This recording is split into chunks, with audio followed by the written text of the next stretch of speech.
We are sorry. We have before us the opportunity to forge for ourselves and for future generations a new world order, a world where the rule of law, not the law of the jungle, governs the conduct of nations.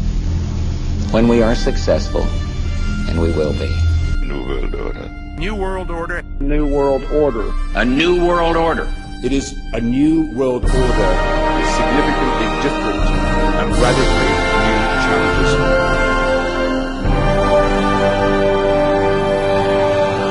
And the hope that each of us has to build a new world order. What's wrong? Take 4 red capsules. In 10 minutes, take 2 more. Help is on the way.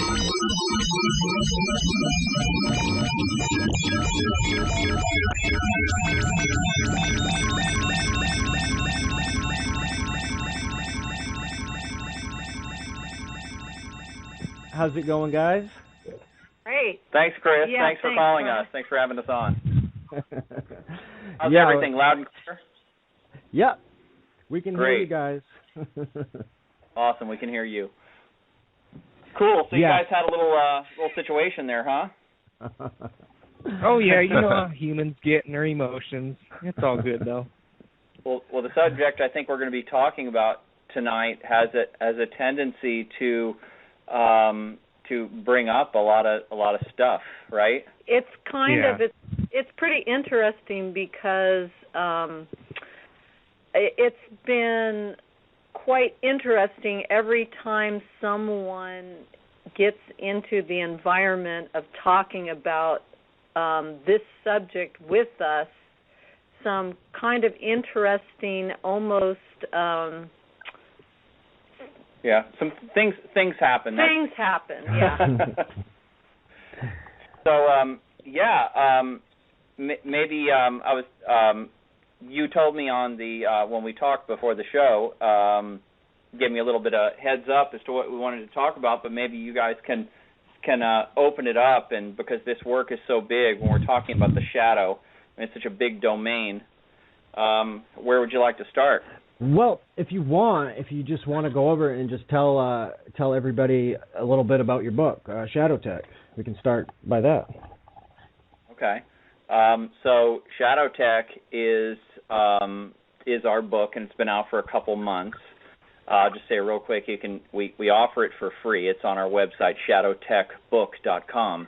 But basically, it's sort of a report in a way, because it's all of the information that came to us over the last 3 years as we were doing shadow work, which is basically like alchemical work on ourselves, personally and within our relationship.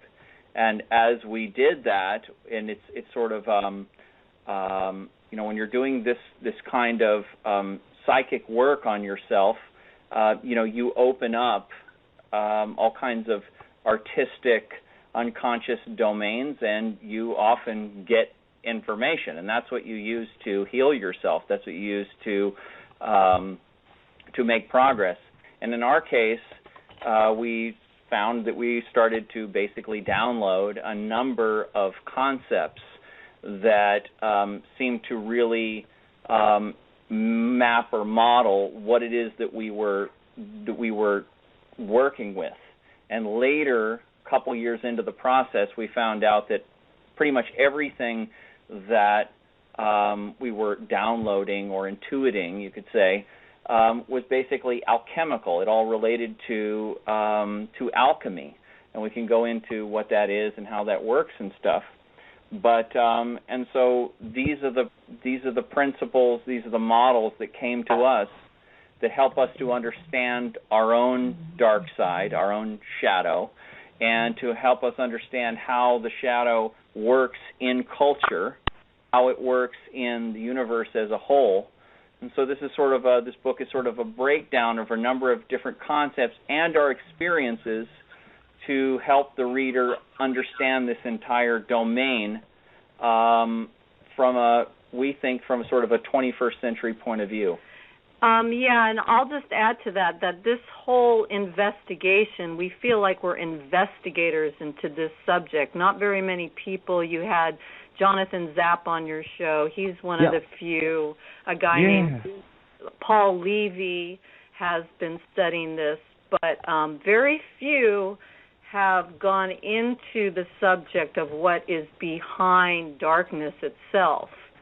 And the nature of it. Or the nature of it. And it kind of was very organic and natural how it happened to us. Like you, we were almost like initiated into it in our own lives, like waking up to 9/11, or in my case, I had cancer and I woke up to the absurdity of the medical system.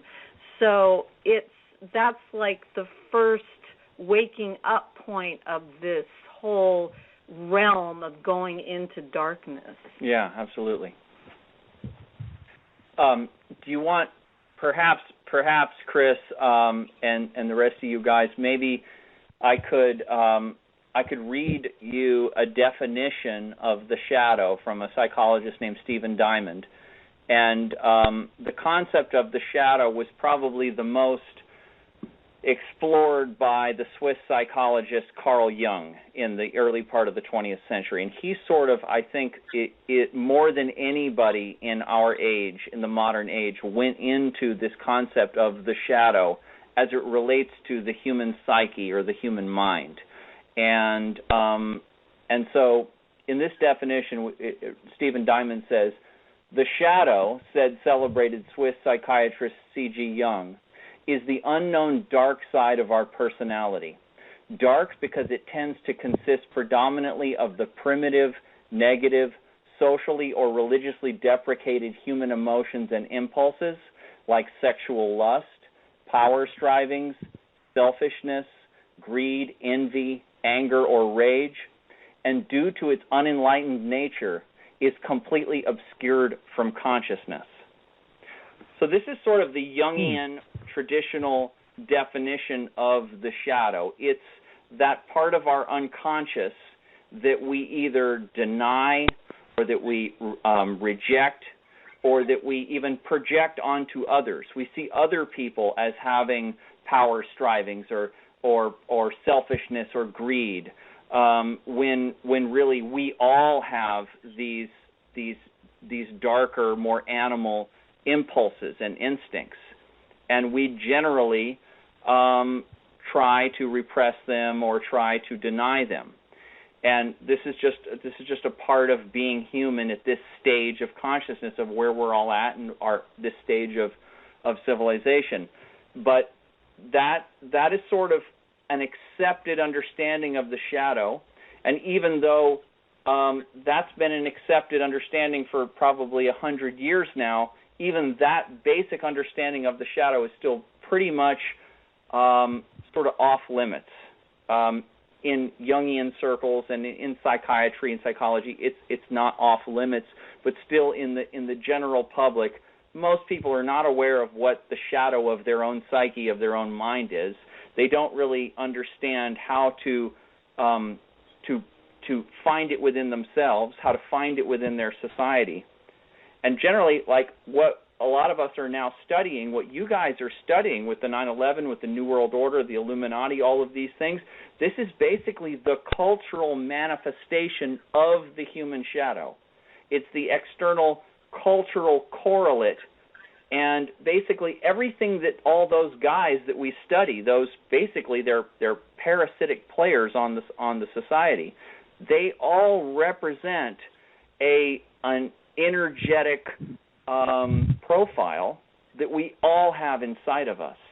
And in fact, we are all unconsciously propping these guys up by the fact that we don't understand this aspect of ourselves, that we repress it, deny it, project it, and then these guys, these Dick Cheneys, these Henry Kissingers, these individuals who we look at as exemplifying these tendencies, they are basically like lightning rods for this energy. So on one hand, yes, you have to hold them personally responsible, but on another hand, if they were taken out tomorrow, other individuals like them would come right back up, because they're tools for all of us. Do you see what I'm saying? Oh yeah. I think so. So okay, I do think that the shadow. What you're talking. So you're like comparing it to the animal side of ourselves, the shadow. Yeah, the shadow generally in psychological terms does. It's okay. Well, first let's just say there's when we're talking about human consciousness, just your own personal awareness. There's it's generally divided as there's the conscious part, there's what you are aware of, and then there's your unconscious. And that consists of everything that's going on that you start to see when you dream. That's everything that's going on when you're at night. That's also everything that's going on inside your mind, inside your body, when you're just going and doing your stuff during the day. There's all kinds of mental processes that are going on so that you can do what you're doing that you're not aware of, right? Should we repress those shadows, though? Sure. Should we repress them? Well, just in the unconscious itself isn't necessarily all shadow material. It's just aspects of your psyche, your internal operating system, that you're not presently aware of, and it's not good or bad. It's just it's the way we work. But within the unconscious, there are elements, energetics inside the unconscious that are definitely destructive. They're actively or passively destructive. And yes, some of them come from our animal heritage. Some of them come from intergenerational trauma. Some of it just comes from our society and our lifestyle and the way that we live, in that we are not, in many ways, we're not healthy within this. We're not integrated, you could say. There's a lot of aspects of our psychology that are at odds with each other because of the way we live. So the shadow is any part of your unconscious, basically, that is specifically destructive to yourself or to the world. Do you see what I'm saying? But don't you think destruction is part of creation, like... Yeah, so actually we wanted to get into that and talk about duality itself. Because when you understand, we call it the 0 and the 1, or the yin-yang symbol. When you understand how that works, you can really start to understand how the shadow works. So I'll let Colin describe duality and how it works. Yeah. This is like the first chapter in the book. Yeah, it's the first chapter in the book. Like if you, in your present state of consciousness right now, basically everything in your current state of consciousness is framed within duality, within positive, negative, light and dark, good and bad, up or down. Everything is pretty much framed within this duality meta program, you could call it.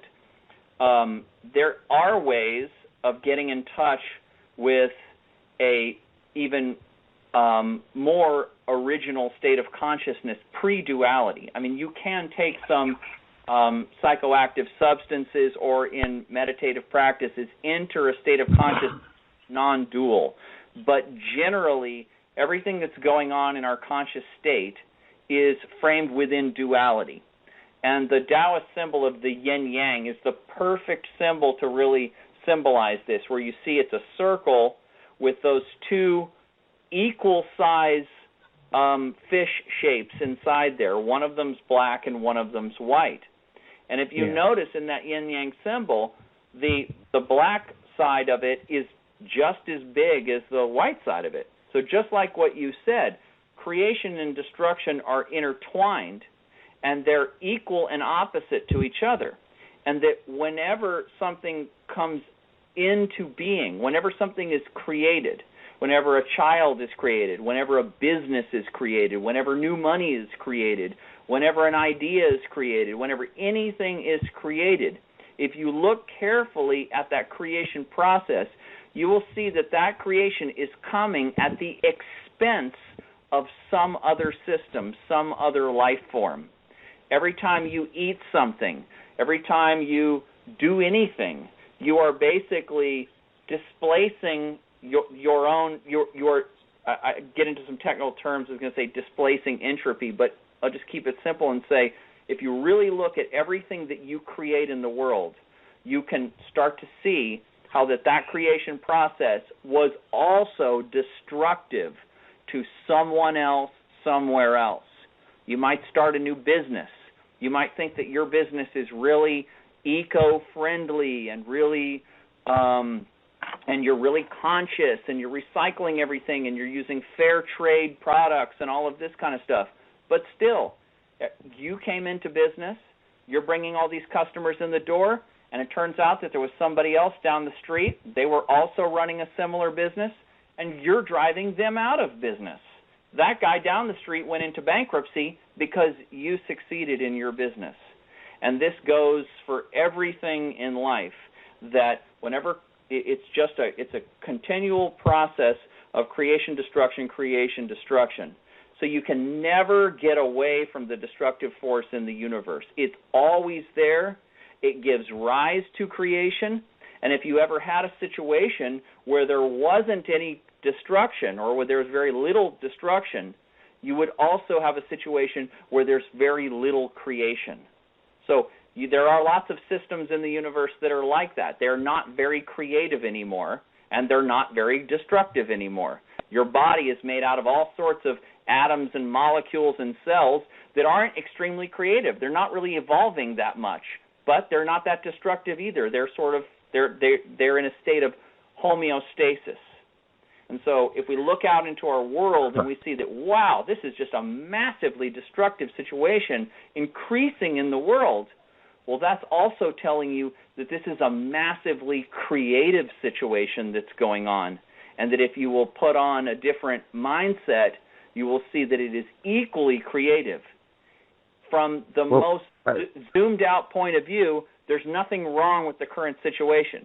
It's just that we're humans and we have empathy, and we look at destruction, deep destruction, and it hurts us, and we don't like it, and we want to avoid it. And that's just because we're human, and that's because of the way we're built, and that's good. But at the same time, this is the overreaching structure of our dimension, is duality. So that's the first thing I always think that we should sort of come to terms with, is just the natural state of destructiveness and how it is, like you said, intertwined with creation. I like that, and I think there's too many people out there trying to be perfect, and we should just try to be whole. And Agreed, yeah. I agree with that. So, and then what is whole? You have to ask yourself, what does that mean? And what is really, when I really understood how this worked and really started to accept the dual nature of reality, it allowed me to see and feel everything that is going on with a much wider viewpoint and with more empathy. And it also made me able to look at the destructive parts of my own life and ask myself, accept it more, and then be able to go into that part of myself, the dark destructive parts of myself, deeper. So get to know those parts of yourself. Right. Because if that's just intrinsic to the way humanity is and the way the universe is, well, you better get to know that part of yourself. Right. And it's just, so many people who are involved in like the truth movement and metaphysical communities, they either are trying to run away from darkness, just focus on the light, or in like the truth community, focus on the dark. And if you do either side, you're going to get out of balance. Yeah. There has to be some sort of way of balancing. Yeah. And that's what we've been looking for in our own work. Well, that 100%, that makes 100% sense. But I've got kind of a two-part question I've been hanging on to here. Go for it. One, does the shadow, like on a personal level, does it manifest in us, or do we kind of make it manifest elsewhere? Or does that make sense? Does it manifest in us, or like you mentioned, us causing it, like the Illuminati and the ones that control the world, the really dark people? Like we kind of feed into them. So, and then the second part of this question is the yin and the yang reference. Is there with the shadow, again on a personal level, is there degrees of the shadow? If that makes sense as well. So from our point of view, the answer to the first question is both. So the shadow exists inside of your own mind, inside of your own psyche, inside of the energetics that you call yourself, that you call I or me. The shadow is it's almost like we almost need a new term because it sort of implies some kind of an empty or non-substantive domain. But the shadow, if you were to see the shadow, I like to see the shadow as an ecosystem. Like go out into a rainforest and go looking out into the out into nature and look at all of these moving entities and all of this interconnectedness. The shadow, the entire human mind is an ecosystem, and you could look at the shadow as those entities within the ecosystem that are destructive to your life process. So the shadow as a destructive ecosystem of your mind is in you. It's in me. It's in all of us. But it's also out there.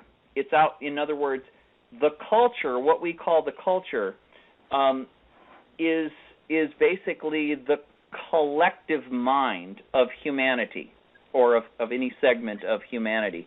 If you look at it in terms of, let's say, computers or operating systems, the culture is like a greater operating system, and then the individuals are the personal computers with their own personal instances of that operating system.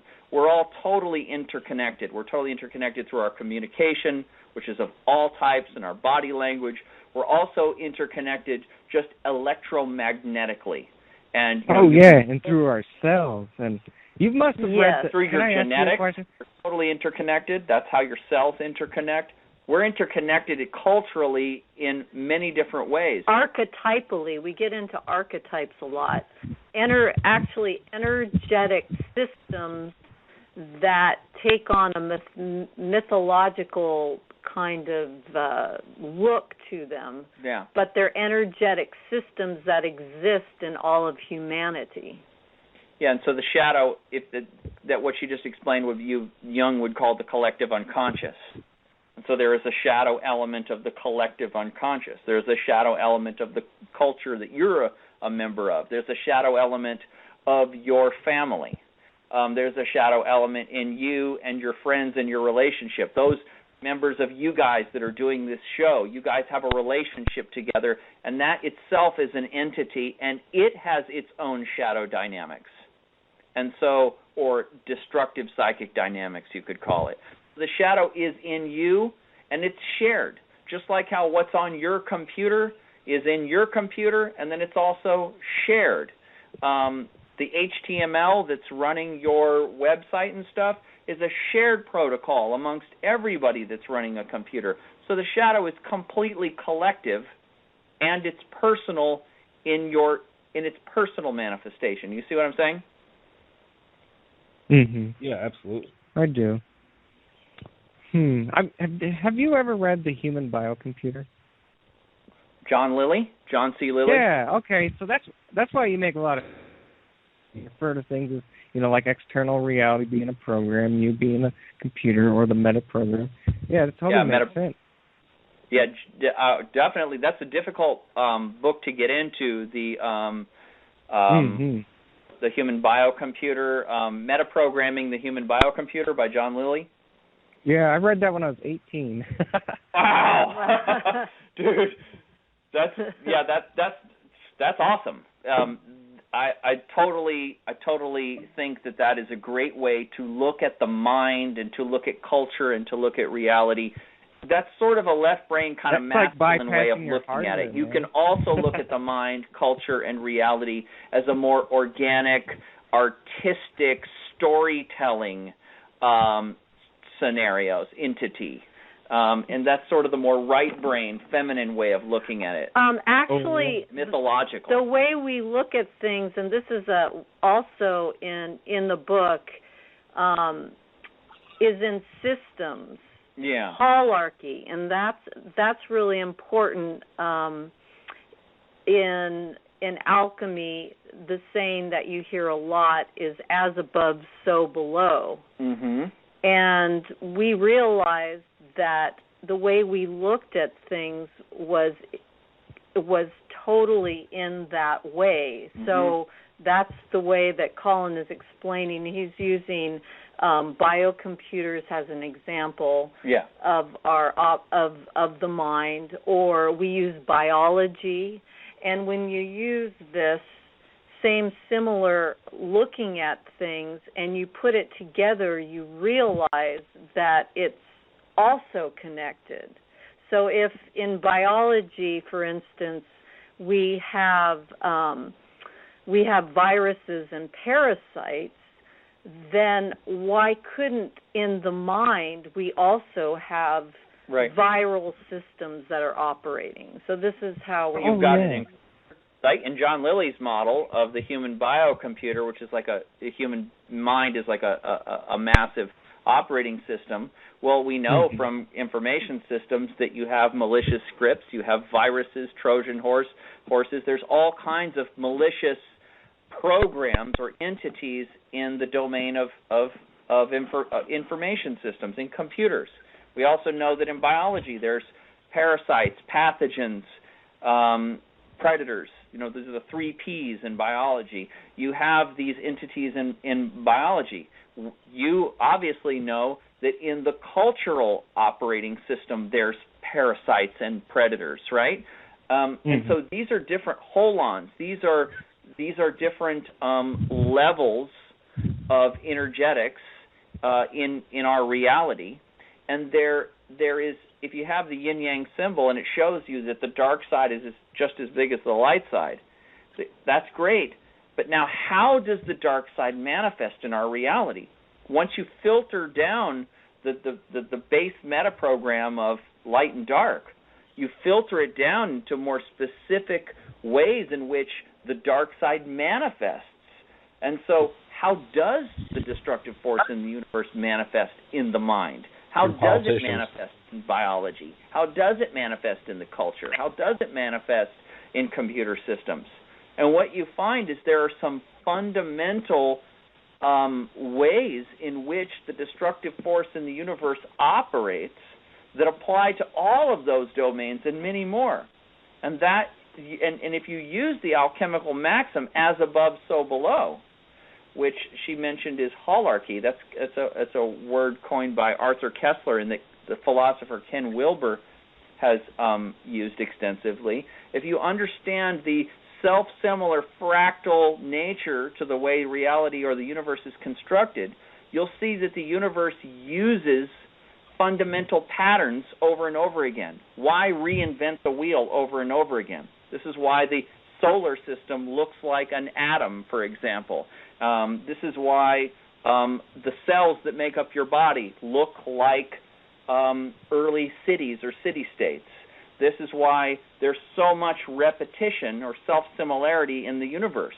So if you have a self-similar fractal repeating kind of universe, and it doesn't repeat exactly, there's chaos in there too, but if you have these repeating motifs in the universe, well, then you should be able to study one domain and then extrapolate what you've learned from that onto another. So if you're studying cultural parasitism, you're studying the tapeworm economy, right?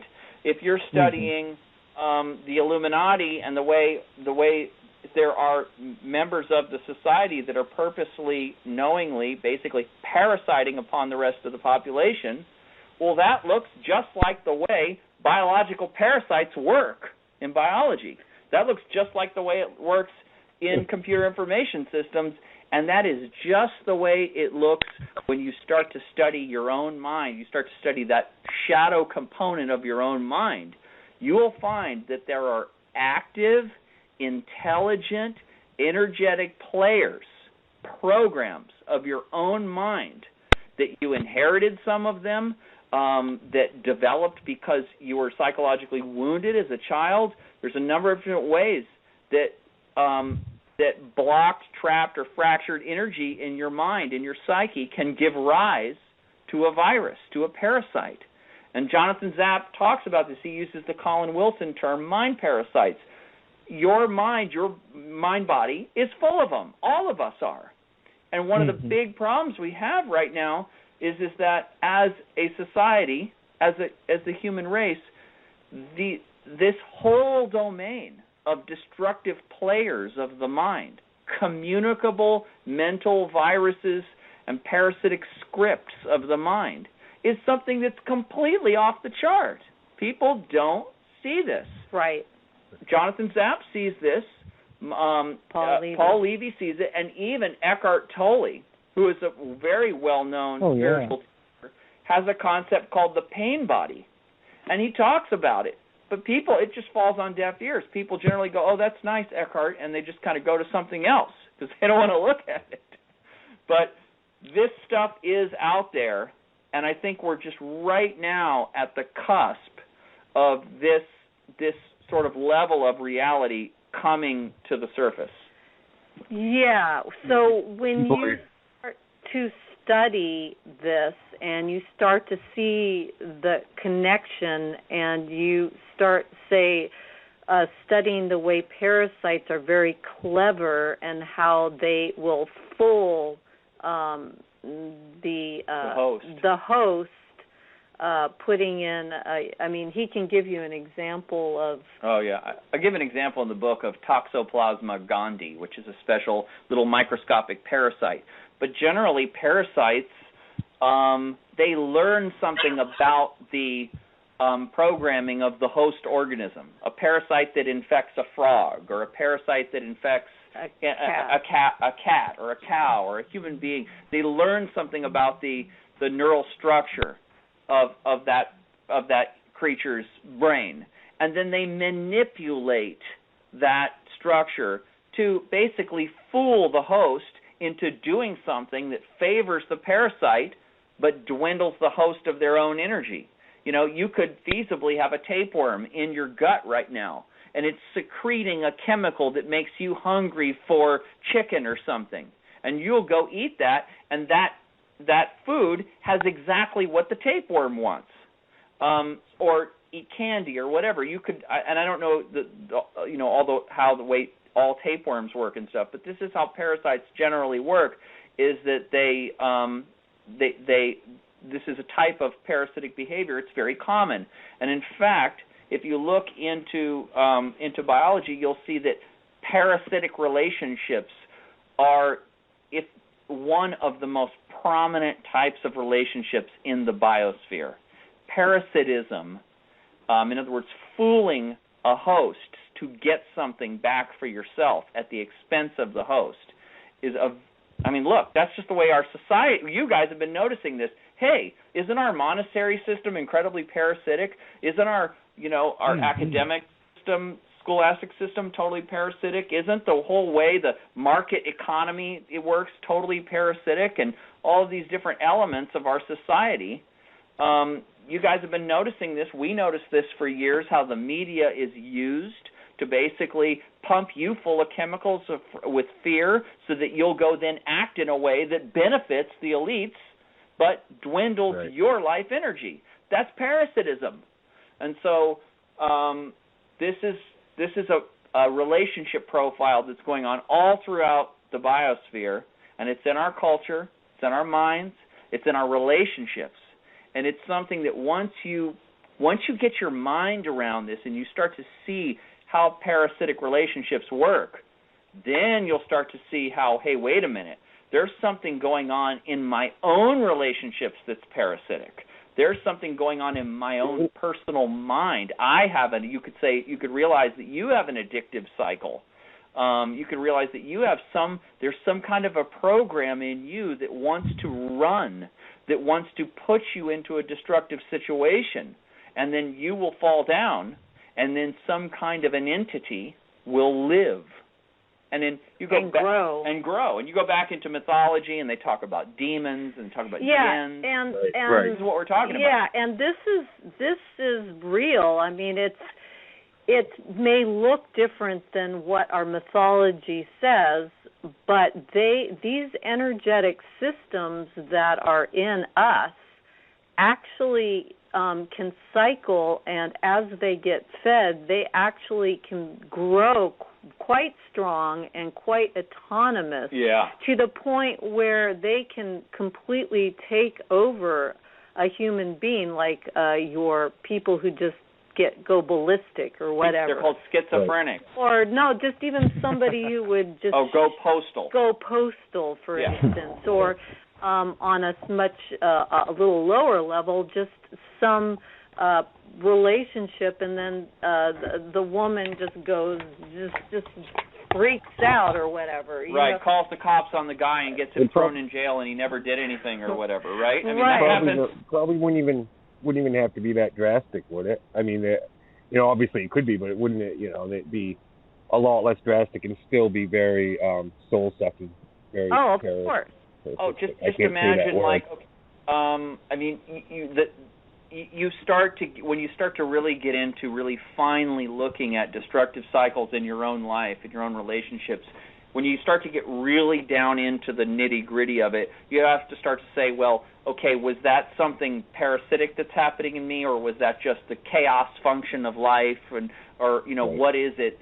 But you can definitely see, let's say, in relationships between two people who are close friends or man and woman, spouses, you can see these cycling destructive relationships where somebody will say something to the other person, and they will say, why do you say that? You always say that. You know that pisses me off. And then they will get mad about it, and then they'll yell back at the other person, and then they'll say, well, screw you, and blah, blah, blah, and it'll go back and forth, and it'll reach a crescendo or whatever, and there'll be some kind of a fight or an argument or something like that, and then it will go into like that the feeding stage is over, and it will be a little bit dormant for a while, and then the couple will kiss and make up, and I'm sorry, and all of that. But yet they never learn from the cycle. They keep doing it year after year after year, decade after decade. You have to ask, what is the energetic system of the mind that is actually feeding on that? What is the nature of that cyclical, repeating, destructive process in that relationship? And you can zoom it out to the cultural level. You can see Israel-Palestine, for example, is a great one of this cyclical, destructive, parasitic cycle that just goes on and never seems to resolve itself. That is a cultural shadow entity. It is an energetic system which is living between those two cultures.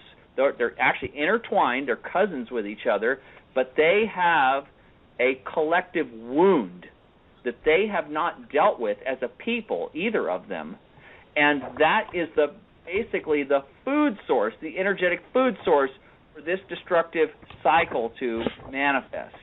And in psychology, they would call this autonomous complexes, but you could call this cultural, you could call this a pain body, like Eckhart Tolle does. Or cultural pain body, and we call it the victim-victor cycle. Right, we call it the victim-victor cycle. But this is basically the entire what you're looking at is the feeding cycle, the life cycle of a parasitic script or entity. And when you start to take this seriously, it really changes your perception of, okay, well then, you have to start realizing that the human mind, the human psyche, is much more. It is much more broad. It is much more communicable. It is much more interconnected than you ever really realized.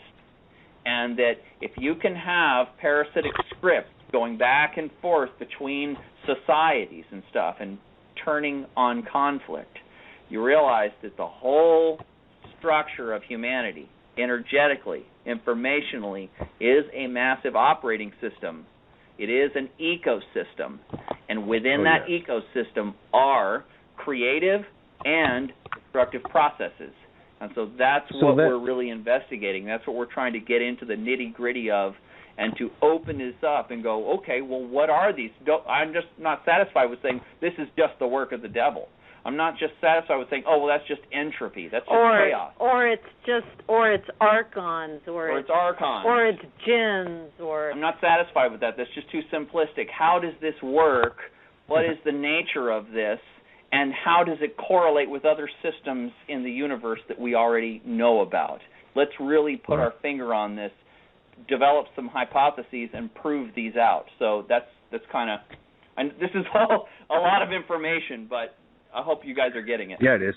So how do I hack into the system and get people to think the way I want them to think? If I want them to, say, for instance, overthrow the central banking oligarch, how do I get?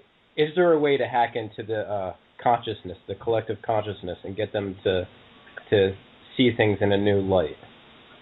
This is good, because this is where the real what we realized after a couple years of doing this work on ourselves is what we were really doing was alchemy. The alchemy of the West is really gets into the dark shadow side. Yeah. It's the first stage of alchemy. Yeah, the Negrito stage. But as far as can you hack your consciousness to actually change things, and I believe that if we as humans start doing this personal alchemical process on ourselves, go into our own Negrito, into our own darkness, start to clean that out and transmute it, which we've been doing. We can talk about some of the methods that we've been doing to do this, that you will find that you have more consciousness, that your consciousness and your psychic abilities actually that's how you evolve. That does increase, and if you're talking about hacking into the matrix of consciousness like that, you're talking about a very high-level ability that I think is probably possible for you to have some effect. The degree of the effect, I don't know. But before you could even get to that stage, you'd have to do a lot of work. Yeah, this is a lifelong journey, this alchemical work.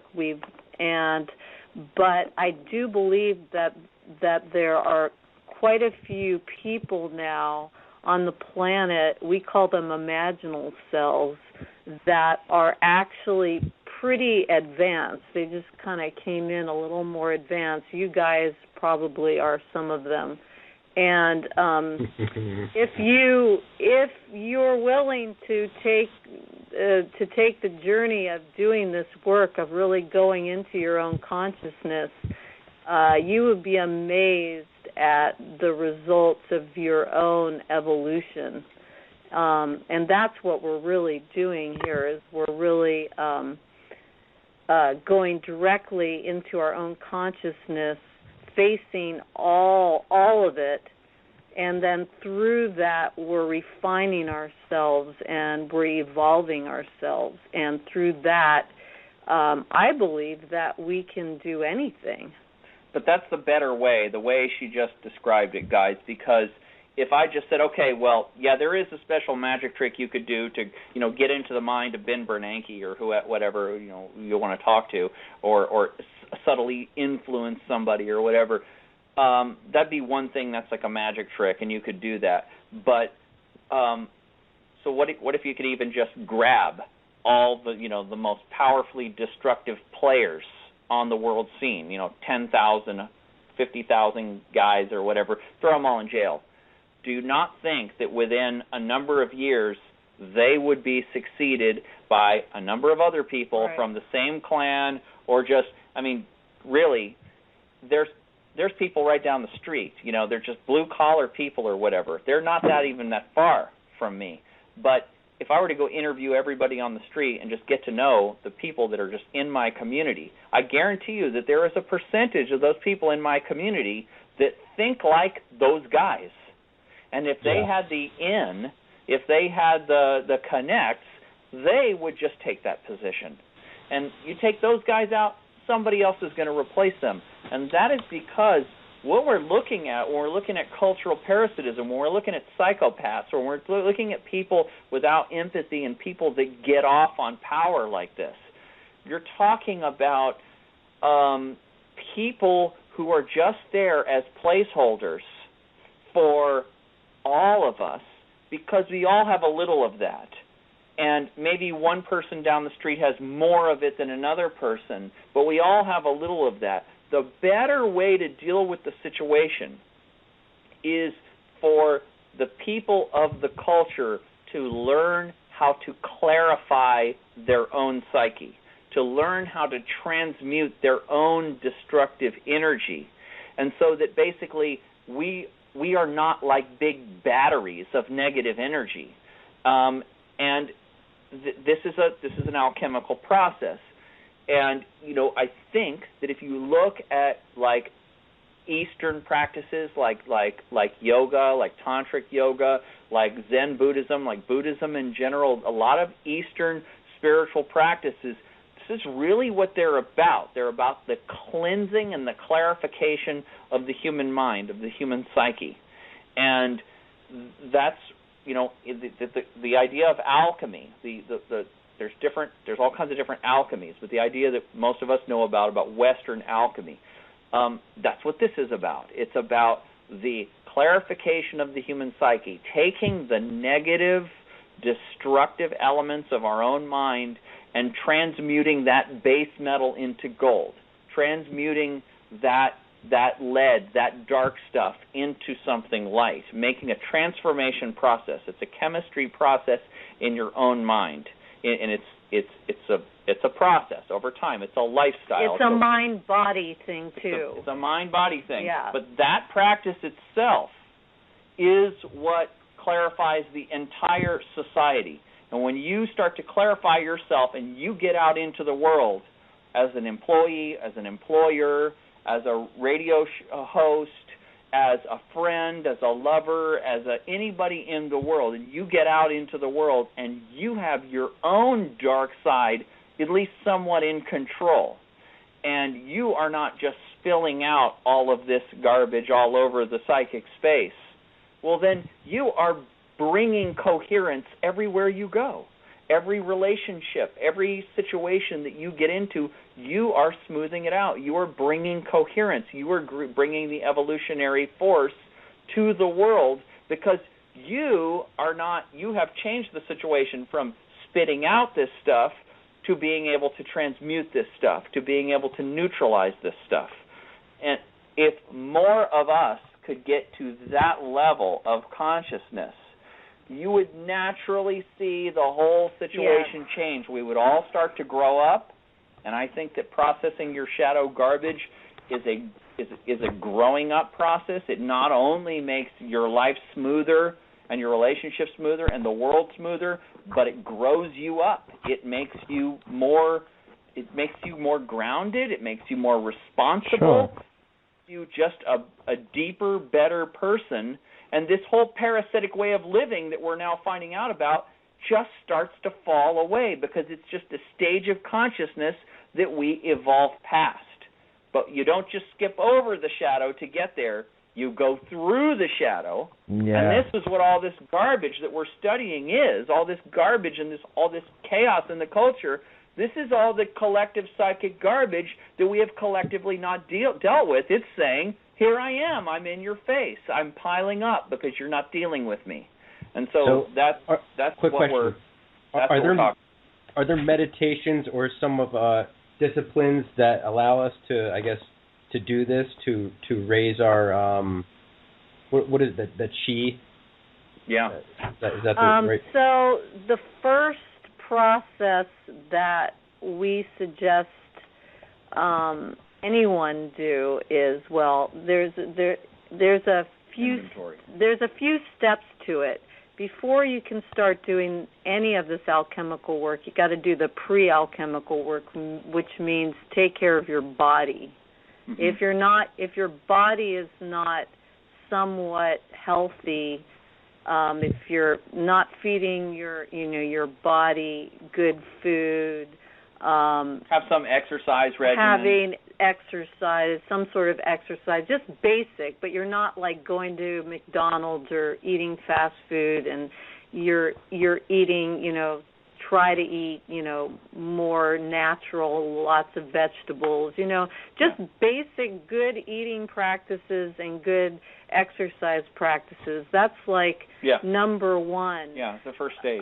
Because if you don't have that, then it's much more difficult to start going into the deeper stuff. Because when you start to get healthy, everybody notices when they really start to change their lifestyle to be a more healthy lifestyle that they face oppositional forces within them. And your facing of those oppositional forces within you that says, no, don't you go to the gym today. No, just go ahead and eat more snacks. That's your practice run getting into this alchemical. In not only is it making the foundations of your mind body stronger, more pure, but it is also putting you through a challenge that is going to be good practice, because when you start to get into the real shadow work, it's going to be even more challenging than just, getting into the gym or eating well. And so that is, like she said, that's the first stage. That's like a pre-stage, and a lot of people are going there now. Yeah, a lot of people are doing that now, which is good. Yeah. But the next phase is inventory and starting to watch your own mind. Yeah, starting to watch your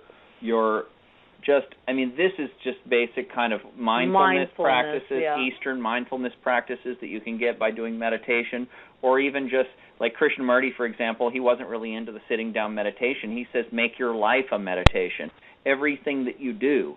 And this is also a well-known Eastern spiritual practice. Just bring mindfulness to everything you do. Engage that watcher part of your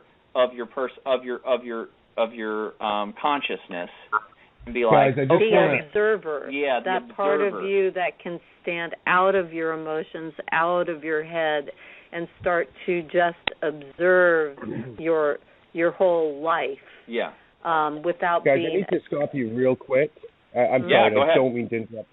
Hold that thought. Yeah, go ahead. Just wanted to let you and the audience know, the listeners know, that we're ending the live show.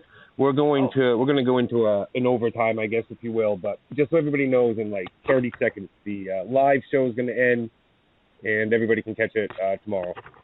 Okay, well, maybe then I'll just real quick, if you don't mind, I'll just say that if people want to read our book, which, again, we offer for free, they can just go to shadowtechbook.com, and our other website is livinginthemovie.com.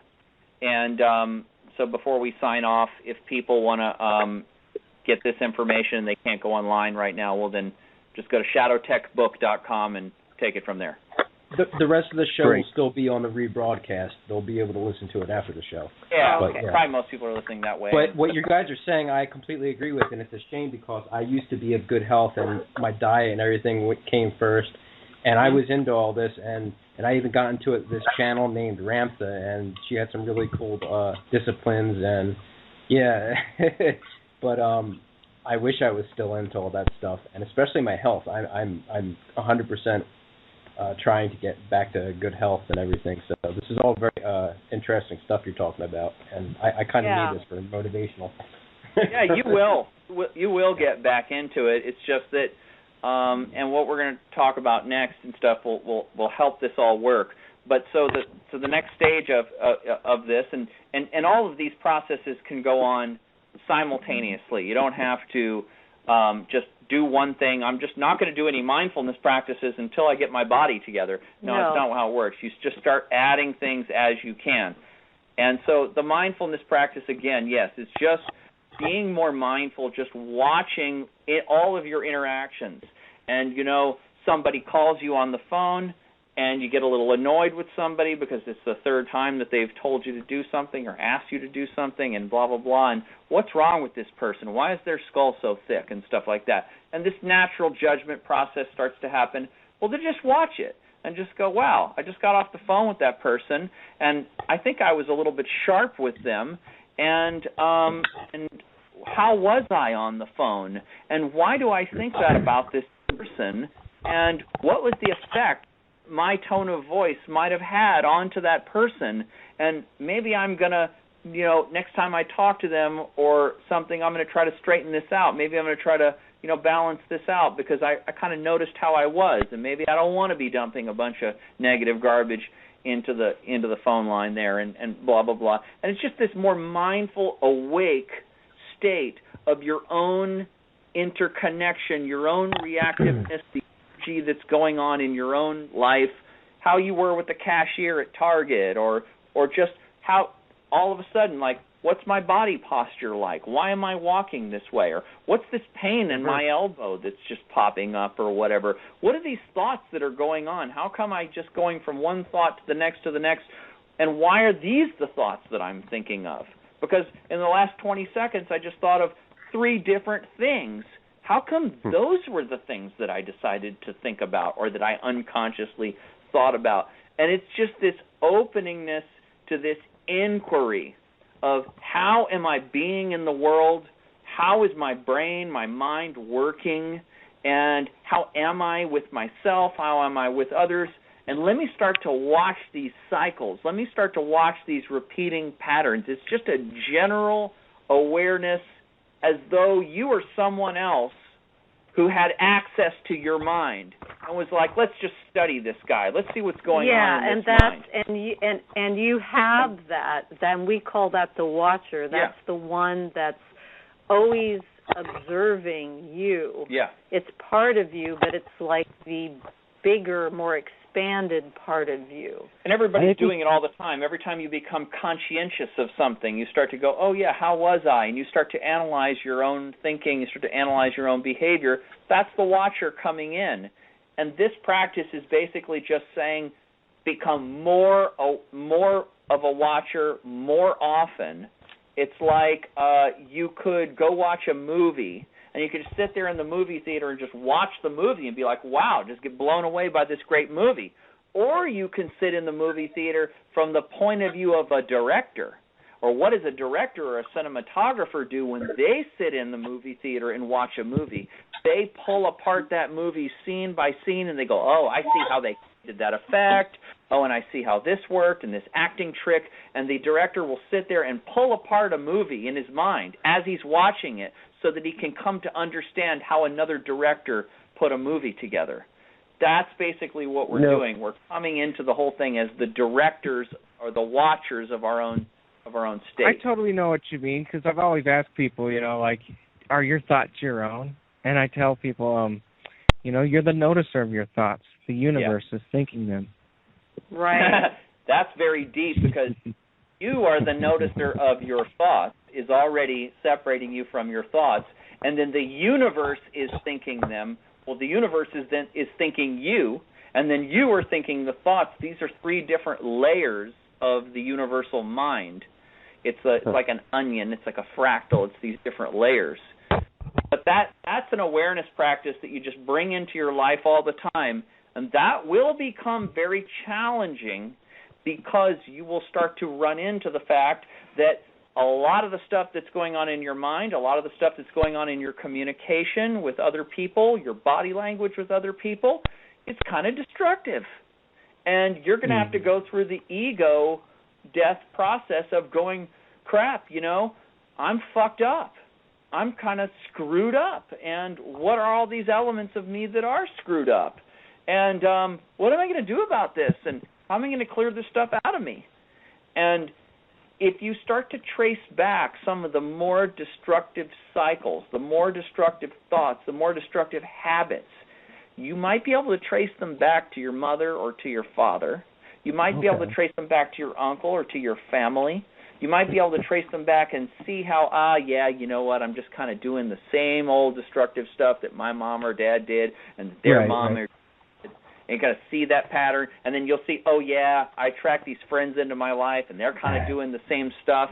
And you'll run into this, and you'll realize that some of this junk is coming from old patterns that you either inherited and or were exacerbated through early childhood environmental, parental situations, through, your family destructiveness, the dramas and the traumas that happened in your early life. And you'll see that some of these destructive things in your mind, you can trace them right back to these old traumas that either you had or your parents had.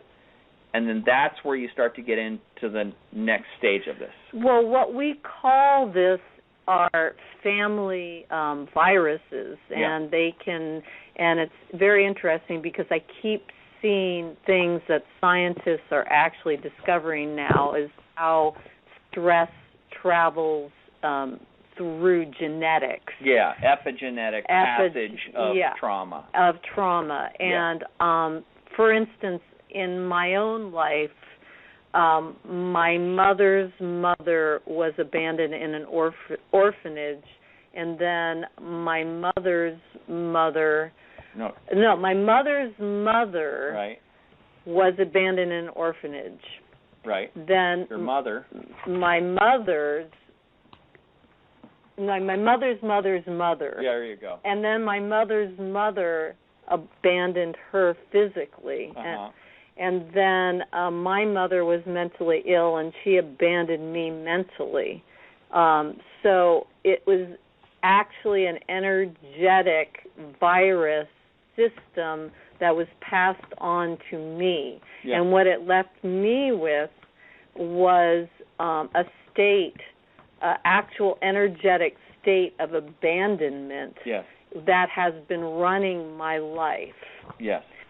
So for me, what I've had to do is I traced it back, and I had to go directly into that energetic system itself and process it through my body. And that's the next phase of this work we call emotional clearing work. Yeah, John Ruskin, the author, actually coined that term, emotional clearing. Right. And we're basically using his process. Another guy named Michael Brown has a book called The Presence Process. It's a similar thing. But we called it emotional processing in our book. But basically, yes, once you start to realize some of your own destructiveness, some of your own shadow material is from old traumas or from a family cycle that's been passed on, and that thing of abandonment is not just in her family, that is in our culture. That's a cultural virus. And once you get to that level of that, when you really say, okay, I see this, I see where this came from, and I accept this, or maybe you were physically beat up by your father and his father was physically beat up, or maybe you just weren't seen by your mother or your father, or one of the other parents just really couldn't see you for your own unique brilliance and just wanted you to be something else, or didn't know what they wanted you to be, but they couldn't really resonate with who you were. You weren't seen, really. That creates a fracture in your psyche. And once you get back to that and you go, wow, some of this destructive patterns and thoughts that I have are from this old garbage, and you actually go back and sit with it, what you'll find is that this is pre-rational stuff. It's not a lot of the stuff you're not going to remember as like, oh yeah, my mom or dad or grandpa or somebody did this to me and I forgive them and it's okay. That's all rational. No, this is totally irrational at the energetic level of your psyche.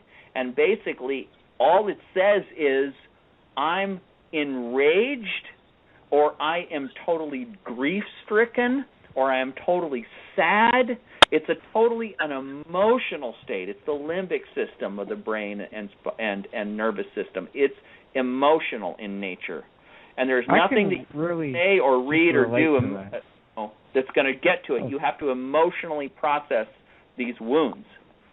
Go ahead. I can definitely relate to that too, and it's just details. But I guess I'd ask: do we learn best with pain?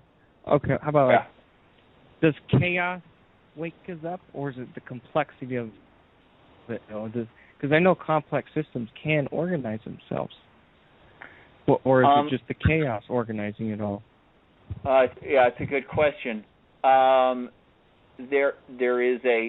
There's a natural, organic, evolutionary process in the universe that, or at least in the dimension that we can all see, and there is this tendency towards, through a long time as we can see it, there seems to be a tendency towards increasing complexity and increasing novelty.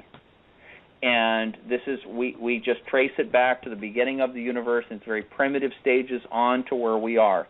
From our timeline through this periscope that we can see through, we call this dimension, it seems like there is this naturally occurring increasing complexity, increasing evolution, increasing novelty that is happening. And this is sort of, at this stage of things, at least in the universe, this is sort of the ongoing,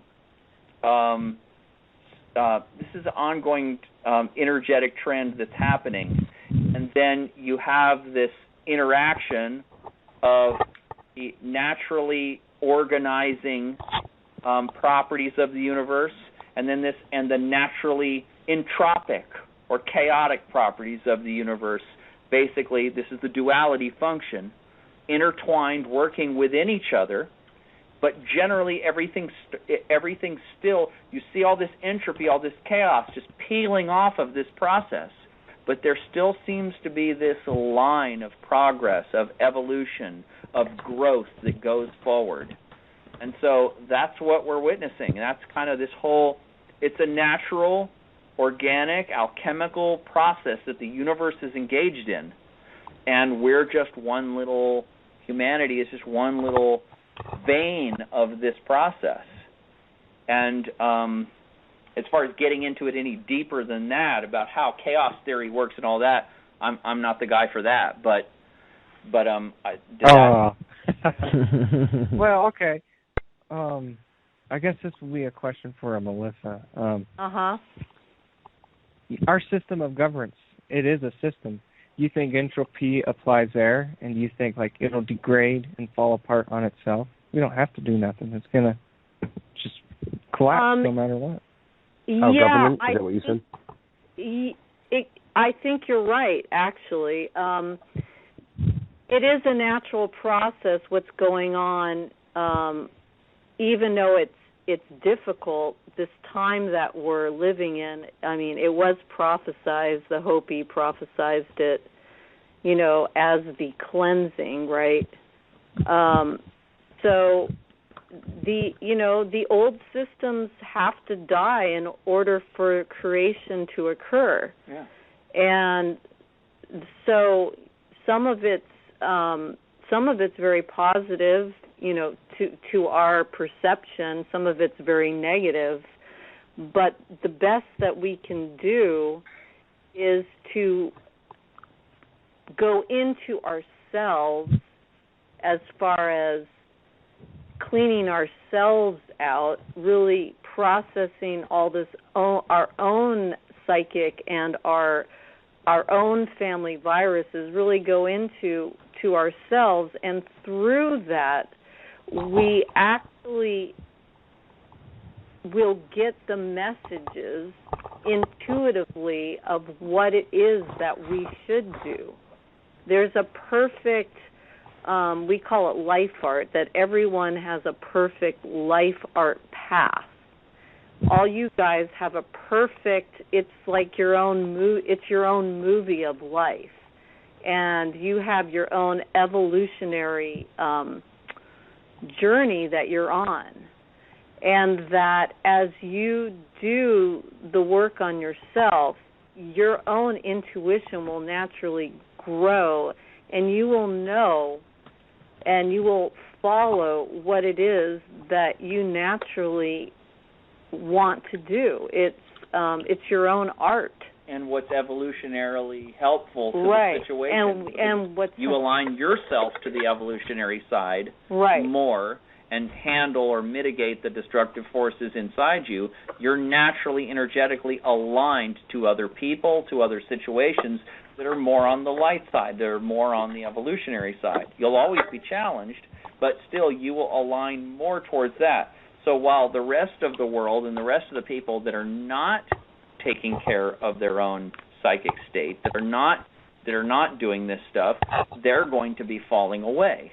The people who are still aligned with the old parasitic way of life that is slowly dying, they're going to be slowly falling away. And then the new sprouts, the new seeds, the new entities which are growing, which have to do with the next phase that we're all going into. It's a global community that we're all going into.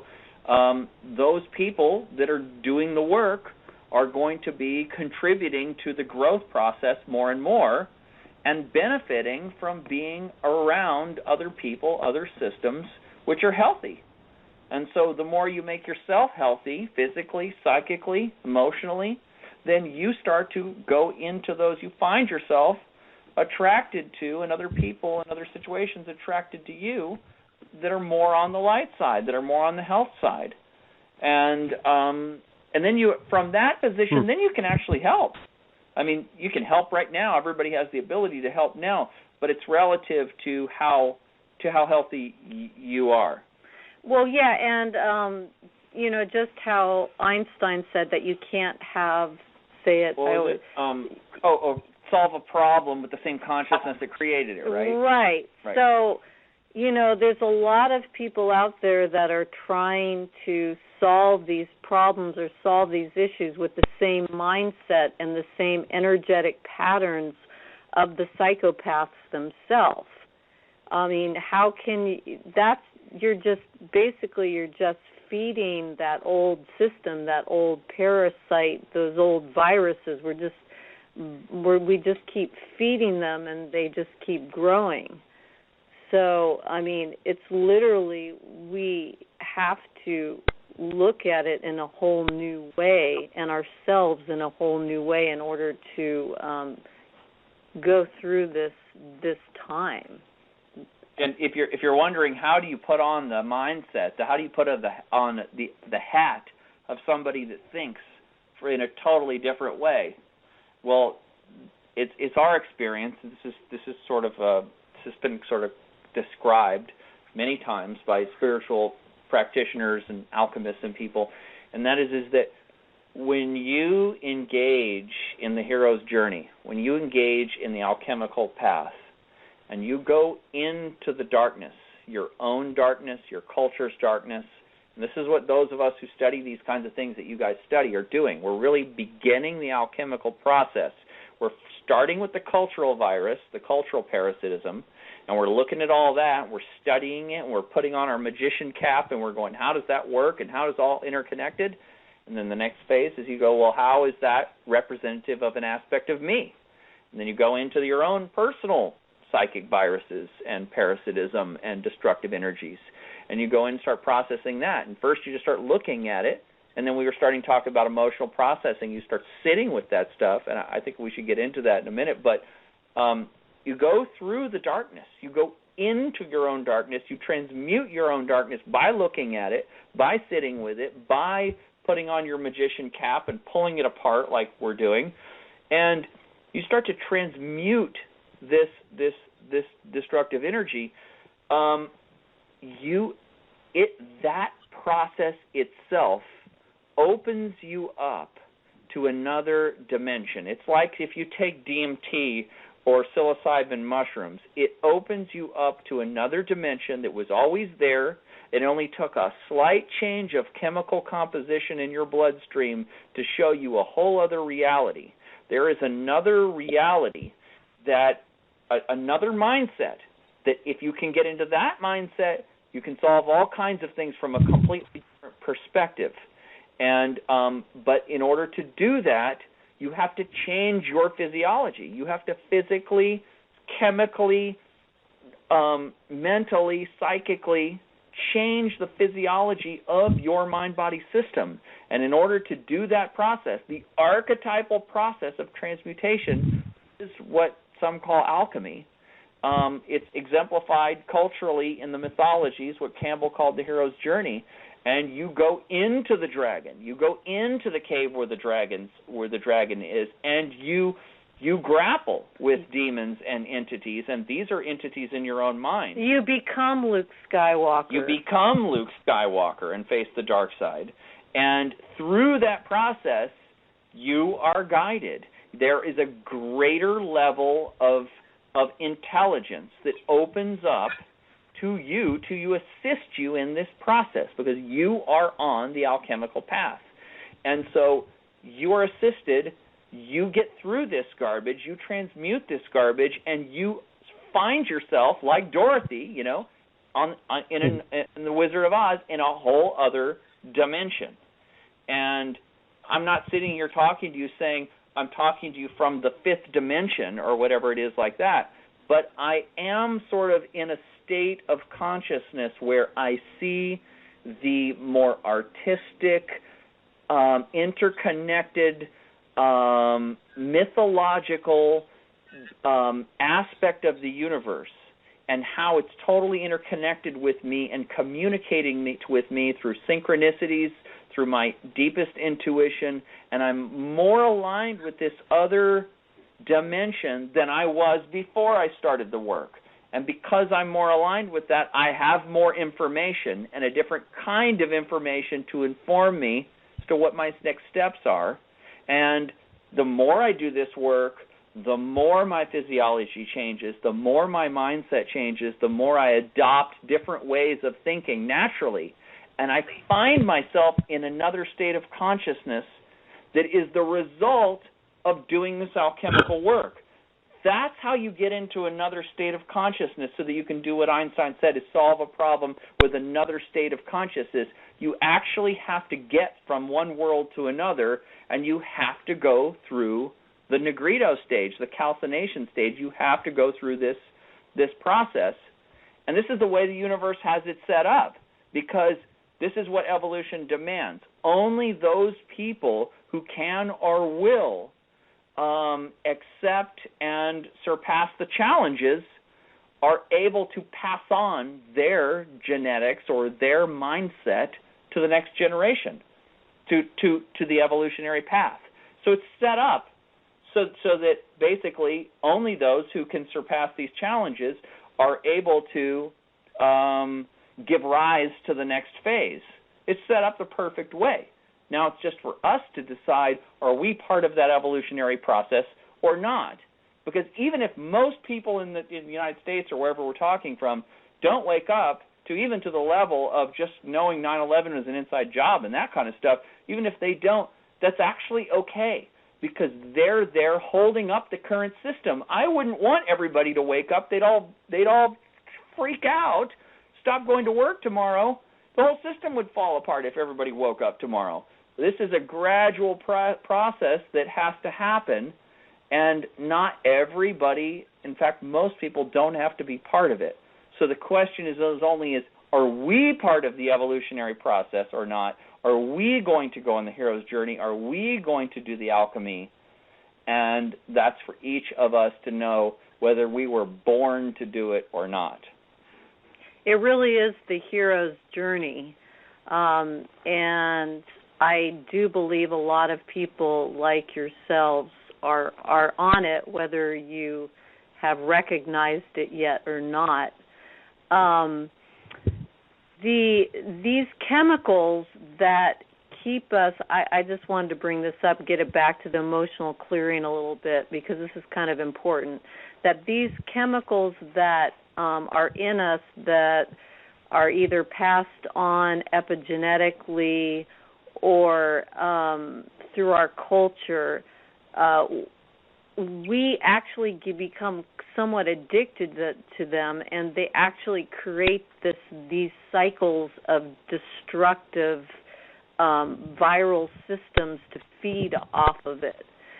So one way to start getting into this work is any time that you feel charged by something, that you get upset about anything, whatever it is, being on the freeway and somebody cuts you off, or somebody really pisses you off at work, or whatever it is, or you get in an argument with your partner or whatever, instead of reacting, either projecting it out or feeling like a victim about it, you actually just watch the emotion. You actually allow it, and you, if you can, or whenever you can, you sit with it. You sit in that emotion, and you just allow it to be whatever it is. And you allow it, eventually it will actually just flow through your body. It's like being a little child. You let children, just if they fall on the ground, you let them go through their whole cycle of crying and just allowing them to just go through it, and then they're just, it just, that energy just flows through and it passes. Now, the thing with us is most of us have all this repressed energy, anger, fear, grief, that we just have held in our bodies for years, and it gets stuck, and then it actually creates these cycles, creates these destructive cycles in our lives, and actually these energetic systems want these cycles to happen because they get stronger and they feed off of it. So that's why just sitting with the emotion, you allow it through you, whether that means you have to cry, you have to yell, but you want to sit with it. You don't want to like hit walls or anything. You want to just feel that emotion. You will find during these sessions that you will feel lighter, and it actually clears that energy out. Yeah. And you'll start to feel your body, your emotional body, the way it's supposed to be. Your heart will start to open up. Your heart chakra is actually... You may have heart chakra awakenings like I had. Yeah. I mean, I cried for when we started going into this stuff, I cried for sometimes hours at a time for about a year and a half. Melissa and I did this process a year and a half to 2 years probably. Every time we got into an argument, every time we got triggered, it would open the door to where we could go sit with this and just process this. I cried a lot. And I don't really cry that much anymore whenever I'm not triggered as much anymore by a lot of these things. And I don't find myself needing to cry as much because a lot of this garbage cleared out. And I did have heart chakra awakenings, like one of them lasted almost a week, and different times where my consciousness was sort of outside of my head. This stuff moves energy, and it changes you. It makes you stand up taller. It grows you up. It puts you in touch with books and information that you need. Yeah, you'll start seeing syncs in your life, and people will come into your life and situations, and things will just start to shift in your outer world when you start to really do this. So this is definitely where we're at with this Negrito stage, with this shadow work stage of the alchemical process, the stage of body health, the stage of inventory, the stage of watchfulness, and then the stage of emotional processing of all your old emotional garbage. These are, we describe these all in Shadow Tech, and these are from where we are now with the process. These are the tools that we've been using, and they're not that complicated, but we all have these systems of patterns in us. They don't want you to do this work. No, you will find that there will be things that will come up, thoughts that will come into your mind, or people or things that don't want you to evolve. They want to destroy you. Oh yeah. And so this will be a challenge. It really is a hero's journey. Yeah. But I'll tell you, if you do it with a partner, if you do it with a person you're in a relationship with, or if you just do it with your friends, or you guys that are doing this show together, if you guys started to look at some of this stuff, then the relationship itself, whatever the relationship is, becomes an alchemical vessel that contains the work and is it's the retort, it's the heating chamber that this work is done in. And everybody in the chamber will start to not only get hot, but they'll also start to feel relief too.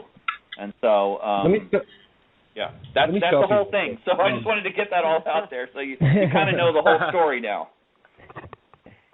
Now you can go wherever you want to go. Well, I'm going to kind of skip around here a little bit because I've been kind of sitting on a couple things here. Okay, next I'm going to just kind of jump in. The parasites, not all parasitic relationships are bad, really. And I think you kind of touched base on it a little bit at the beginning of the show, but I kind of wanted to go back there. Not all. Some of them are just, necessary for the cycle to continue. Totally. Was kind of what I was getting at. And what I was thinking. It was Melissa, correct? And I apologize. It was, her name. Okay. She had mentioned cycles through the family. Mentioned her father. Me and my son had just talked about this exact same thing. I have a 17, almost 18-year-old son, and we had talked about this just recently. I was telling him about the things that I had picked up from my father and negative things that I had portrayed as a father to him. And, it wasn't right in that, I try to, the case was be more loving, be more open and understand. Yeah. Did we just get disconnected? No, we're still here. Somebody else, I heard something. Someone muted their mic, I think. Might have been Jeff. Oh, okay.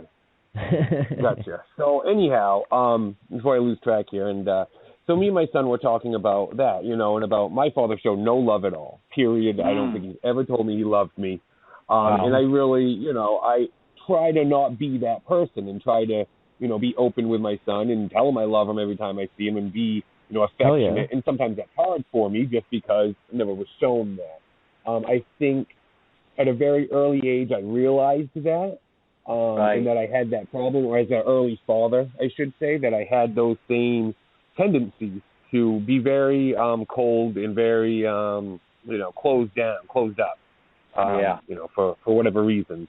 And it seems like there was a third thing, but now it's slipped my mind. So anybody else is more than welcome. I'm just for more than. You realized it, and you corrected it, right? I mean. Yes, at least I make an attempt to, correct. Right. Well, what you guys are talking about, we call this the father thing. There's a Philip K. Dick short story called The Father Thing. It's basically kind of like a body snatchers type story. Yep. But you can look at this mythologically, and this is showing up in the truth movement, or I don't even know what this sort of movement or cultural field is really called or whatever, but some those sort of us of awake or whatever, you see this a lot, this motif. People even talk about the cult of Saturn now. Yeah. And Jordan Maxwell talked about the cult of Saturn and the judges that wear the black robes and the whole thing with Saturn and all that. If you look into the mythology of Saturn, Saturn was a Roman god that ate his own son, Jupiter. And this is also in the biblical story of Cain and Abel, of the one son that was blessed, Abel, and then the other son that was cursed, abandoned basically, and rejected in the most brutal way possible. And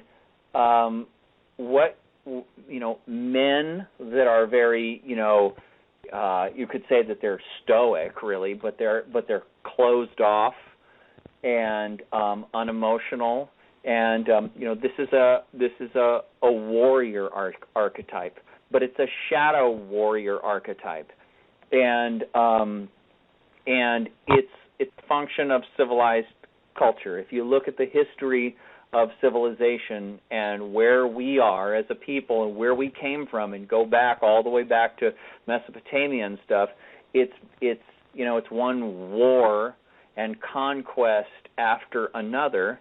And then the very nature of hierarchical civilization is such so that people are systematically abused into this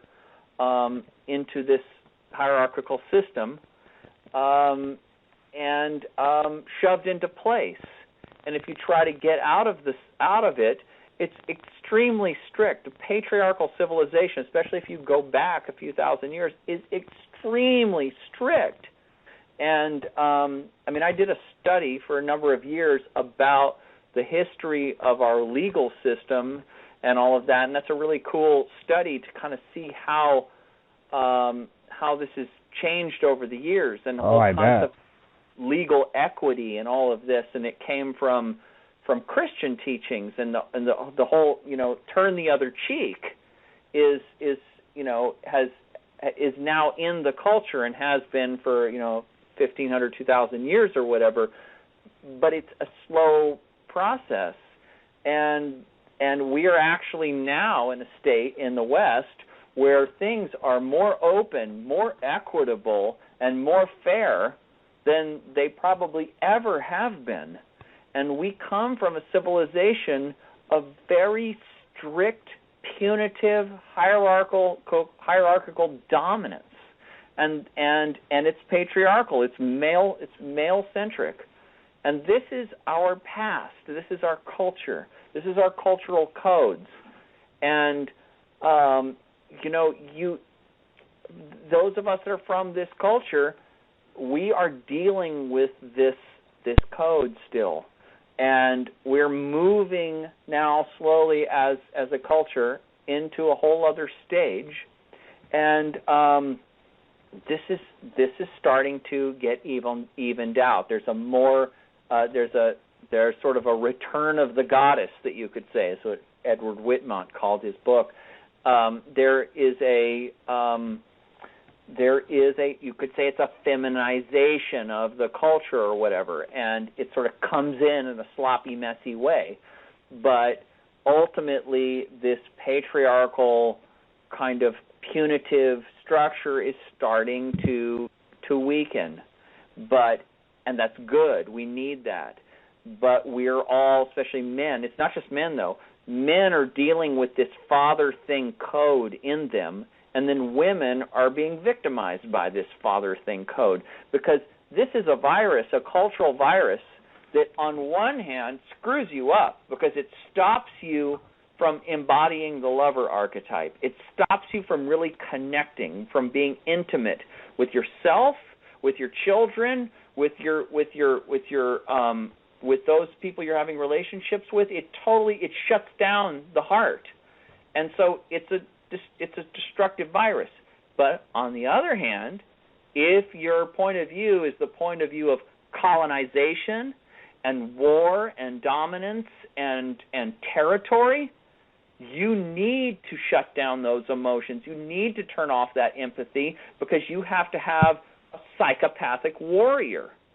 And so in one way, these cultural codes, the Cain and Abel codes that we've had for all this time, have been, they're part of a warrior culture, and it's not as applicable anymore today.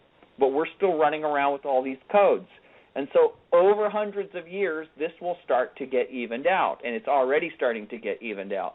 But those of us, and I inherited the same garbage that you did, and a lot of men did to varying degrees. And so we have to take matters into our own hands. If you want to wait 400 years for child rearing practices to change, well then great. See you in the next incarnation.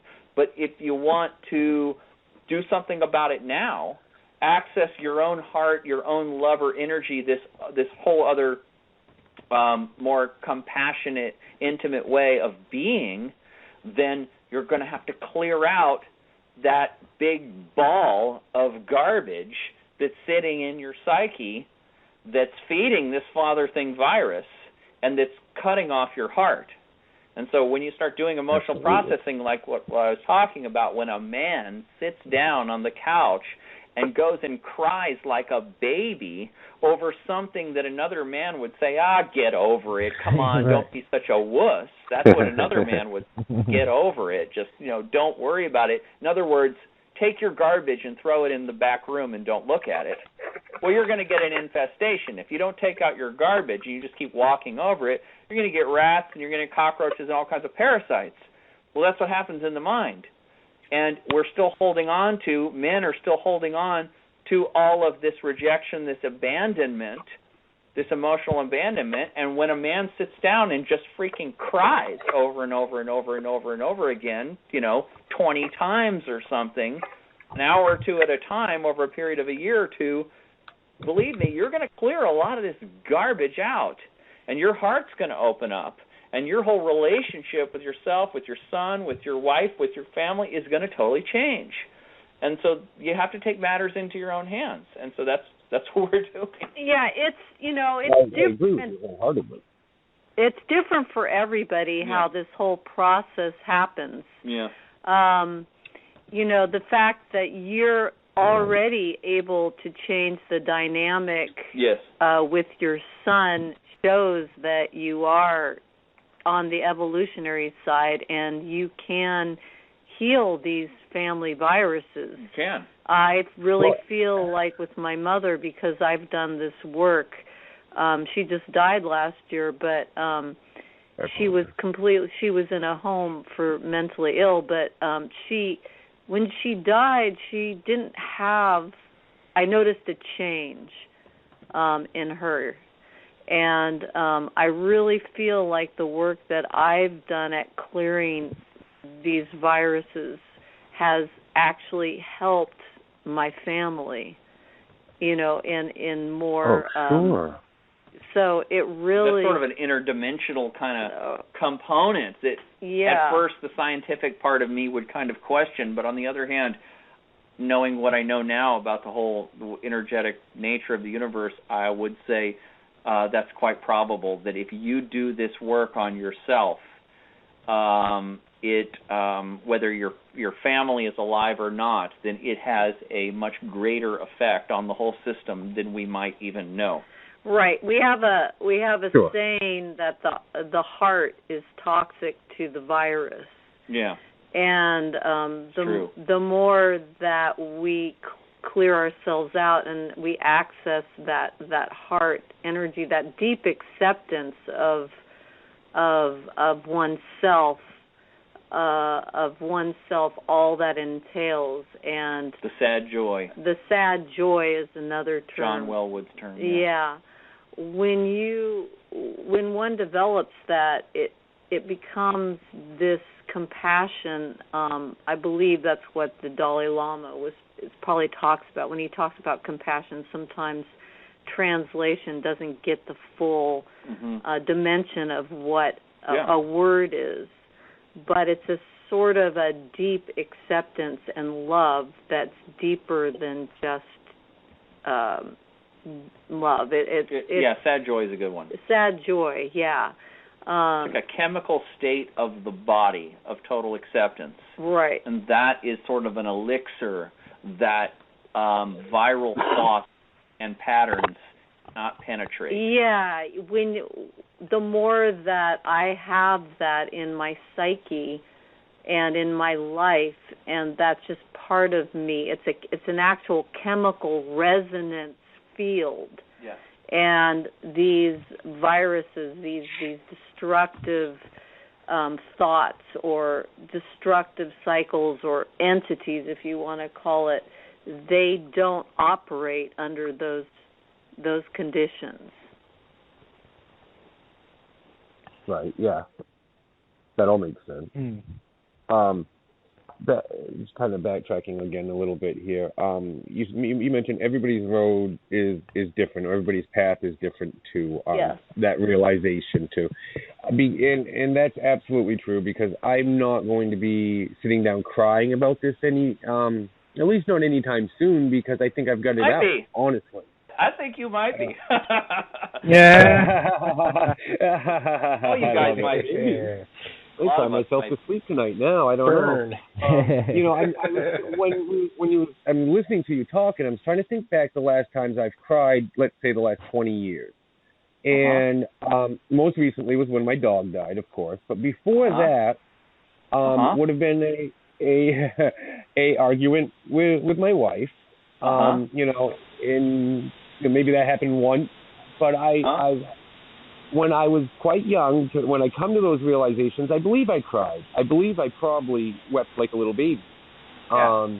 Again, I was in my early to mid 20s, and I think I probably did cry. I don't remember it, but I think I probably did, and I probably let a lot of emotions out, anger and sadness and a lot of stuff. Right. And I truly believe, and I hope I'm not lying to myself, and I've told myself this many, many years, that I'm really over it, if you will. At least on a conscious level, I've consciously let it go.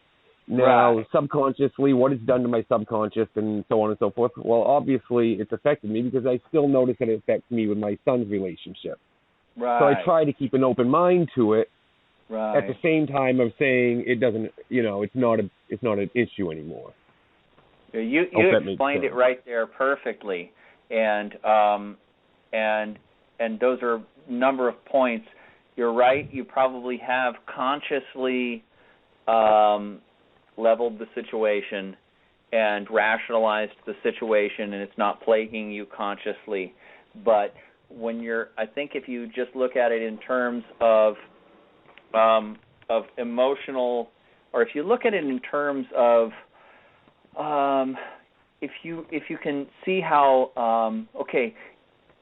when you're before the age of say 7 or 8, you were just when we're very young, we're just like computers that are just like taking massive amounts of input. And if you look at how a child looks at the parent and just stares at the parent and look at the big eyes just open, they're just downloading, massive downloading, all of these patterns, all of these codes. And they're not being rationally computed and stored and memorized. And the child is not sitting there and going, Daddy did this time, this time, and that time. And it's not a rational process. It's an irrational, emotional or instinctive level, like machine code, lower level of programming than your rational processes. And you were so open as a child, and you were picking up so much of this information in this way, and then basically programming you. It was turning on, it was accessing your genetics and turning on your emotional propensities. And all of that coding basically turns into your emotional state. It turns into your chemical, hormonal, emotional state of your body, and it translates to what your general recipe of chemicals of your emotional recipe is. And so when we come to understand that there's this trauma in the family, and that it screwed us up, and we see it cycling back in our life, and then we say, well, let me look at it, and then we go rationally look at it. And this is what a lot of talk therapy is about. It's about rationally looking at it and letting go and stuff, but talk therapy generally doesn't work. Or it has an effect, but it doesn't work as well as it should. And so we say, why is that?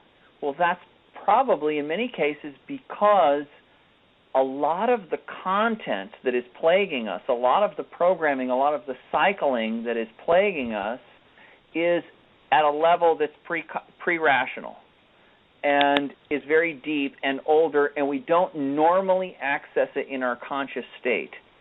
And if the trauma is deep, and depending on how sensitive you are in a number of conditions or whatever it is, if a trauma is deep, you will put a membrane will be formed where you basically can't access, unless something really pokes at it, you can't access that energy in a way that it will come out like crying or come out like grief. oftentimes this kind of energy will come out. It's interesting, men, they will have no problem getting angry. So, hey, they'll have no problem getting angry, but they will have a problem getting sad or feeling compassion or grief.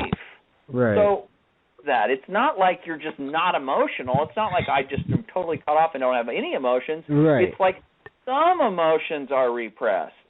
And so what I'm saying is that if you can find a way into the emotional body, if you can find a way into that 3, 4, 5-year-old state of programming that's still operating in your mind body, and if you can get in there and allow the normal reaction, childlike reaction, to take place again now, 20, 30, however many years later, you will start to reprogram this system. You will start to let this energy start to flow again. You will start to change the physiological patterning chemistry of your body.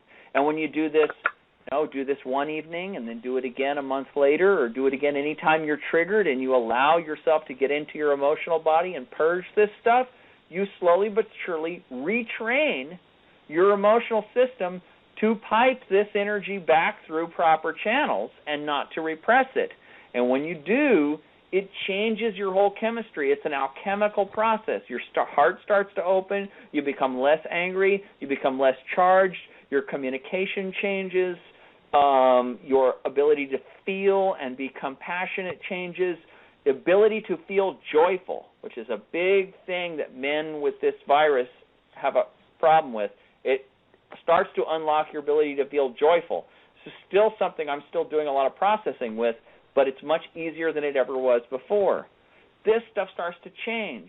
Then the relationship starts to change. Then that connection that you have with your son starts to deepen. And even if it's not just talking, it's this emotional, energetic presence that your child starts to feel that Dad has more of now than he did before. Yeah. Then when you start to tell your son, well, here's what I did, son. It was work, but this is what I did.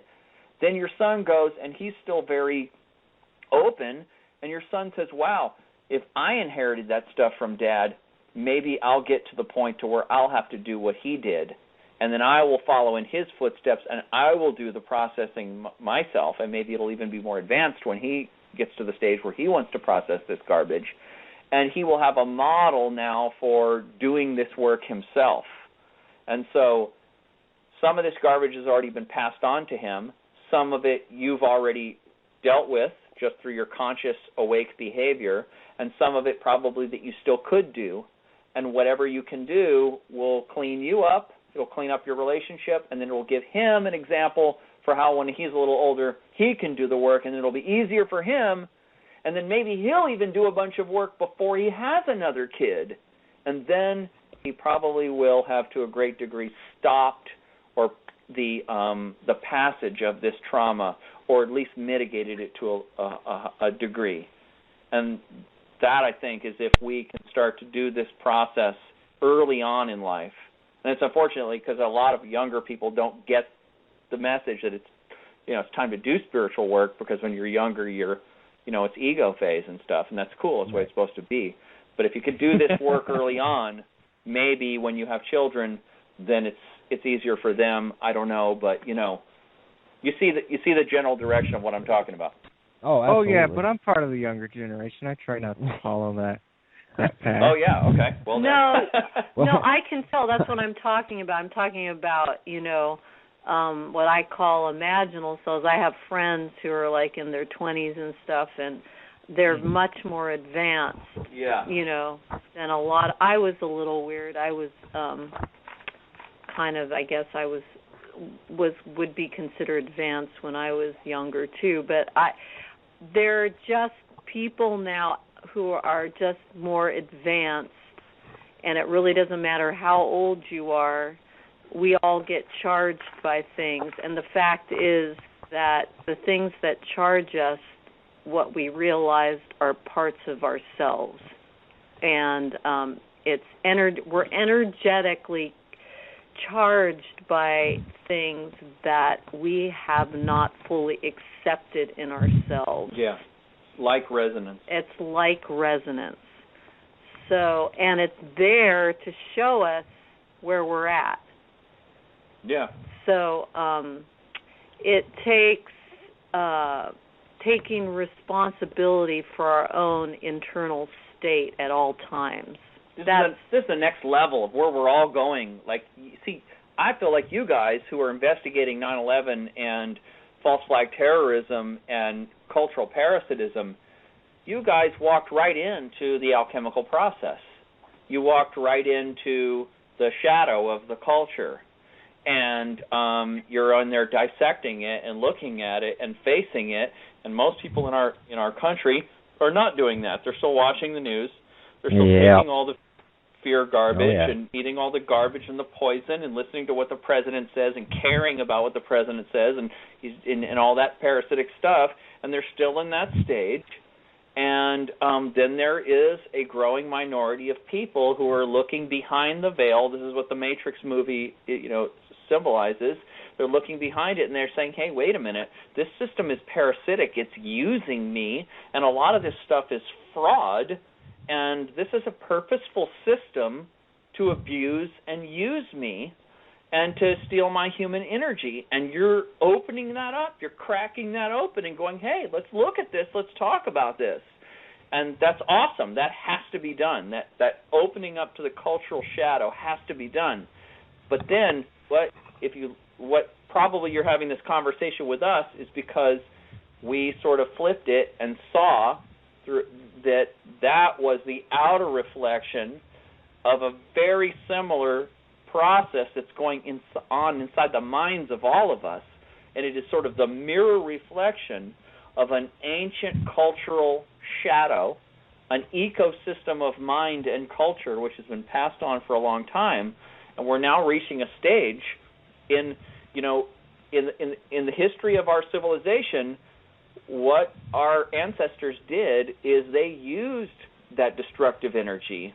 They used all of that trauma from the church and tyrannical monarchs, and they used that energy. And those monarchs told people, Santa Claus stories about, who the enemy was. And they used that energy to go dominate and colonize and basically colonize the whole world. And then they spread their economic stuff all over the whole world. But then look what happened. They spread their technology all over the whole world. And then the Internet came out of the whole thing. And now within 25 years or something, everyone in this whole planet is going to have be able to text each other. And it's like this whole thing is changing very rapidly. This is not even if you just take the New World Order part of it out of it, there is a global community that is forming. And now it's not just the Roman Empire that just, destroys everybody, brings up everybody in, and then blows itself up. It's not just the Germans who just blow themselves up. It's the whole world that everybody's totally interconnected now economically, through transportation, through commerce, through everything. And your shadow is their shadow. Your economic garbage is their economic garbage.